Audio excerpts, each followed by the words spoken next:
যে এখন যদি নির্বাচন হয় বিএনপি 250-র উপরে সিট পাবে, এখানে ক্যান্ডিডেট লাগবে না, মার্কা ধানের শীষ থাকলে হবে। তারেক জিয়া সাহেবকে আমি ধন্যবাদ জানাই, যেমন সে নিজেই বলছে 2বারের বেশি কেউ প্রধানমন্ত্রী হতে পারবে না। এটা একটা ভাইটাল জিনিস এবং এটা কিন্তু জনগণের মনের কথা। আমরা শেখ মুজিবকে 71 পর্যন্ত তো তাকে স্বীকার করতে হবে। উনি তো ওনার ইয়েতে তো স্বাধীনতা হয়েছিল, কিন্তু এটাও ঠিক ওনার সেই ডাকে উনি কিন্তু আত্মসমর্পণ বলেন আর গ্রেপ্তার বলেন, উনি কিন্তু মুক্তিযুদ্ধে উনি ছিলেন না। On behalf of the great leader Bangabandhu Sheikh Mujibur Rahman, I major Zia do hereby the declare of the independence of Bangladesh, যেদিন উনি বললেন 26শে মার্চ, তারপরেই কিন্তু সেদিনকার সেই স্বাধীনতা যুদ্ধ কিন্তু গতি পেয়েছিল। গোলাম সরোয়ার মিলন ভাই, আপনার কাছে যেতে চাই। আমরা আলোচনার শুরুটা করতে চাই বিএনপির সমাবেশ দিয়ে। বিশ্ব গণতন্ত্র দিবস উপলক্ষে বিএনপি, আপনি জানেন যে নয়াপল্টনে সমাবেশ করেছে এবং বিভাগীয় শহরগুলোতে শোভাযাত্রা করেছে, সমাবেশ করেছে। আমার জানতে চাওয়া, বিএনপির ভারপ্রাপ্ত চেয়ারম্যান জনাব তারেক রহমান সেখানে একটি বার্তা দিয়েছেন, সুষ্ঠু নির্বাচন আয়োজনকে ঘিরে সংস্কার করার উপর তিনি গুরুত্ব আরোপ করেছেন। এটি বিএনপির বার্তা কিনা? ধন্যবাদ প্রিয় সঞ্চালক জাহিদ ভাই।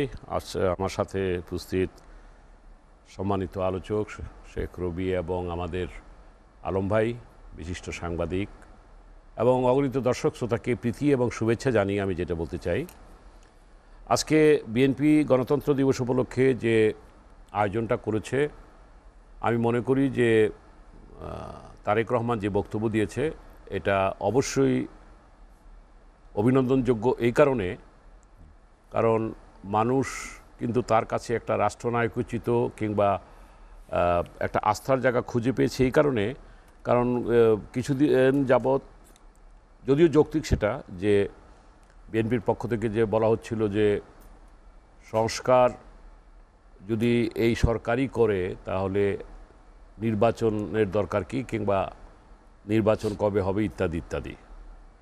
তো আমি কথাটা এইভাবে বলতে চাই যে দেখেন, একটা আমরা তো আপনি আজকে কি সংস্কার ও গণতন্ত্র, জি, এই কুসংস্কারের কারণে, কুসংস্কার মানে অপরাজনীতি এবং দুঃশাসনের কারণে আজকে দেশ যখন উল্টো পথে চলছিল, এই আওয়ামী লীগের বিগত বিশেষ করে 15টি বছর যে দুঃশাসন, যে ফ্যাসিস্ট কায়দায় দেশকে চালিয়েছে, তার প্রেক্ষাপটে ছাত্র জনতার গণ অভ্যুত্থানের মধ্য দিয়ে যে পরিবর্তন সাধিত হয়েছে, সেই পরিবর্তন সাধনের মধ্য দিয়ে আজকে একটা আমরা যেটা দ্বিতীয় মুক্তিযুদ্ধ বলি, সেই দ্বিতীয় মুক্তিযুদ্ধ যখন একটা আকাঙ্ক্ষা তৈরি হচ্ছে, সেই আকাঙ্ক্ষাটা কি 71 সনে আমরা দেশটাকে স্বাধীন করেছিলাম এই বলে যে একটা গণতান্ত্রিক বাংলাদেশ পাবো, সামাজিক ন্যায় বিচার প্রতিষ্ঠা হবে এবং সুশাসন প্রতিষ্ঠা হবে এবং বৈষম্যহীন একটা সমাজ হবে। সেটা কিন্তু হয় নাই। আমরা দেখেন, আমরা শেখ মুজিবকে 71 পর্যন্ত তো তাকে স্বীকার করতে হবে। উনি তো ওনার ইয়েতে তো স্বাধীনতা হয়েছিল, কিন্তু এটাও ঠিক ওনার সেই ডাকে উনি কিন্তু আত্মসমর্পণ বলেন আর গ্রেপ্তার বলেন, উনি কিন্তু মুক্তিযুদ্ধে উনি ছিলেন না। On behalf of the great leader Bangabandhu Sheikh Mujibur Rahman, I major Zia do hereby the declare of the independence of Bangladesh, যেদিন উনি বললেন 26শে মার্চ, তারপরেই কিন্তু সেদিনকার সেই স্বাধীনতা যুদ্ধ কিন্তু গতি পেয়েছিল। এটা তো ইতিহাস, কারণ জিয়ার সাথে আমি রাজনীতি করেছি, এটা তার সাথে রাজনীতি করার কারণেই বলছি না, এটি নির্মোহ অবস্থান থেকে বলছি। আপনারা এখানে আওয়ামী লীগের নেতাদেরকে বারবার বলেছি, আপনারা যে জিয়াউর রহমানের যে সম্মানটুকু সেটুকু দেন। বিএনপির যে নেতারা থাকতো তাদেরকে বলতাম যে শেখ মুজিব বঙ্গবন্ধু যতটুকু সম্মান তাকে দেন। আজকে এই নির্মোহ জায়গায় যদি আমরা থাকতাম তাহলে বিভাজনটা তৈরি হতো না। আওয়ামী লীগ যেভাবে বিভাজনটা তৈরি করছে, এই কারণে আজকে ছাত্রদের যে কোটা থেকে আরম্ভ করে যে বৈষম্যের রাজনীতি শুরু হয়েছিল, কোটার আন্দোলন থেকে আজকে যে আন্দোলন হয়েছে, সেই আন্দোলনে আজকে একটি পরিবর্তিত অবস্থায় বিএনপি যে সভাটি করেছে, বিএনপি তো একটা বড় দল, অস্বীকার করার উপায় নাই। আওয়ামী লীগের বিপরীতে বিএনপি, এই দেশের দুইটা রাজনীতি ধারা, একটা হলো আওয়ামী লীগ, একটা হলো অ্যান্টি আওয়ামী লীগ। অ্যান্টি আওয়ামী লীগের বড় স্টেক হোল্ডার হলো বিএনপি, এটা তো বাস্তব কথা। এখন বিএনপি যেমন ধরেন আজকে, এটাও ঠিক যে এখন যদি নির্বাচন হয় বিএনপি 250-র উপরে সিট পাবে, এখানে ক্যান্ডিডেট লাগবে না, মার্কা ধানের শীষ থাকলে হবে। কিন্তু আমাদের যেটা আজকে আকাঙ্ক্ষাটা, যে এই সংবিধান কি করে সে যেই হোক, ওই সাম্যবাদী দল কেউ যদি আজকে এই সংবিধানের আওতায় প্রধানমন্ত্রী হয়, শেখ হাসিনা যেটা করেছে 15 বছরে, সেও কিন্তু স্বৈরাচার হয়ে যাবে, ফ্যাসিস্ট হয়ে যাবে। তাহলে আজকে তারেক জিয়া সাহেবকে আমি ধন্যবাদ জানাই, যেমন সে নিজেই বলছে 2বারের বেশি কেউ প্রধানমন্ত্রী হতে পারবে না। এটা একটা ভাইটাল জিনিস এবং এটা কিন্তু জনগণের মনের কথা। যে বিএনপির যে 31 দফা সেটি তিনি উল্লেখ করেছেন এবং বলছেন যে সেখানে পরিবর্ধন হ্যাঁ হতে পারে, আমি আসি বিষয়টা পুরোপুরি এটা এই কারণে বলছে, কারণ অনেকে তো যেমন আমাদের পার্টি থেকে একটা দেওয়া হয়েছে, বিভিন্ন দল থেকে দেওয়া হয়েছে, উনি বলছেন যে 31 দফার বাইরেও যদি কোনো কথা থাকে সেটাও আলোচনা হতে পারে, এবং সংস্কার তো একটা প্রক্রিয়ার ব্যাপার।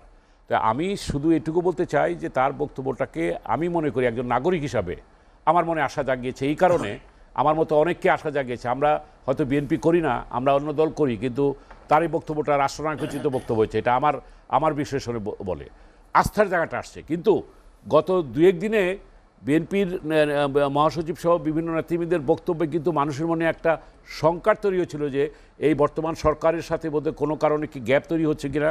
কারণ আজকে তারেক রহমান সাহেব যেটা বলছেন যে এই সরকারকে ব্যর্থ হইতে দেওয়া যাবে না, এবং এই সরকার যদি ব্যর্থ হয় তাহলে দেশটাই ব্যর্থ হয়ে যাবে, এবং যে আকাঙ্ক্ষা নিয়ে এসেছিল। এবং এটাও ঠিক যে আজকে আপনি দেখেন এই সরকারের পক্ষ থেকে কিছু কিছু বক্তব্য যেটা আসতেছে, নতুন দল করা, নতুন দল আমরা 111-ও দেখছি যে নতুন দল করার প্রয়াস আমরা দেখেছি, কিন্তু নতুন দল হইতে পারে, শত ফুল ফুটুক, আমি ব্যক্তিগতভাবে চাই তিনি না করেন নাই, সেটা না করেন নাই হোক, কিন্তু আমরা কিন্তু কিংস পার্টি এই আওয়ামী লীগও করেছিল, তৃণমূল বিএনপি করেছে, আরও করেছে। কথা হচ্ছে যে কতগুলি প্রেক্ষাপটে শহীদ রাষ্ট্রপতি জিয়াউর রহমানও ক্ষমতা থেকে দল করেছেন সময়ের প্রয়োজনে, কিংবা এরশাদও করেছিল জাতীয় পার্টি। এটা কিন্তু জনগণের দল হয়ে গেছে, এরা বড় দল ছোট দল, বিএনপি বড়, জাতীয় পার্টি ছোট, কিন্তু ওই প্র্যাকটিস এখন চলবে না তো।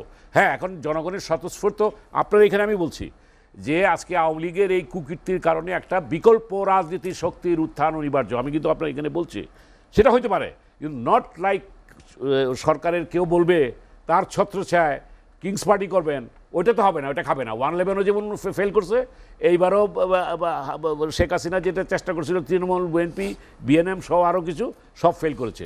এই প্রেক্ষাপটে আমি বলতে চাই যে আজকে এই সংস্কারকে মানে যৌক্তিক সময় যদিও এটা ভেগ টার্ম, ব্যক্তিগতভাবে আপনার এখানে যেটা বলে গেছি, মিনিমাম 1 বছরের মধ্যে এদের কার্যক্রমগুলি শেষ করে নির্বাচনের দিকে চলে যাওয়াটাই হবে বুদ্ধিমানের কাজ। কারণ হলো কি, আপনি জানেন যে যতই দিন যাচ্ছে মানুষ কিন্তু অস্থির হয়ে যেতেছে, কারণ আপনার এই রিফর্মগুলি, যেমন আমাদের মৌলিক রিফর্মগুলি দরকার। আজকে দেখেন, আমি লাস্ট এই কথাটা বলি, শেষ করতে চাই, এরা যে লোকগুলির দায়িত্ব দিচ্ছে, আপনি দেখেন বদিউল মজুমদার, সে সারা জীবন কিন্তু এই নির্বাচন সংস্কার নিয়ে কাজ করেছে।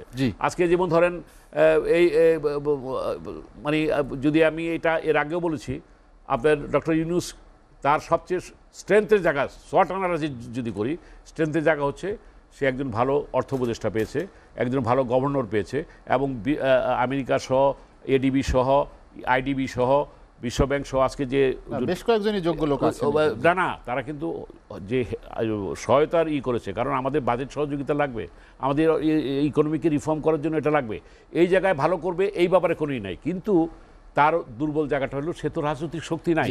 সুতরাং তার যেহেতু রাজনৈতিক শক্তি নাই, আমি যেটা বলেছি এটা বলে শেষ করি, যে তাকে রাজনৈতিক শক্তিগুলিকে আস্থায় নিতে হবে। অর্থাৎ সব রাজনৈতিক দলের সাথে যেমন আলোচনা করছে, প্রতি 1.5 মাস, 1 মাস, 1.5 মাস, 2 মাসের মধ্যে মিটিং করে জানাইতে হবে যে তাদের অগ্রগতি কতটুকু, না হলে কিন্তু একটা গ্যাপ তৈরি হবে। এটা হলো মূল কথা।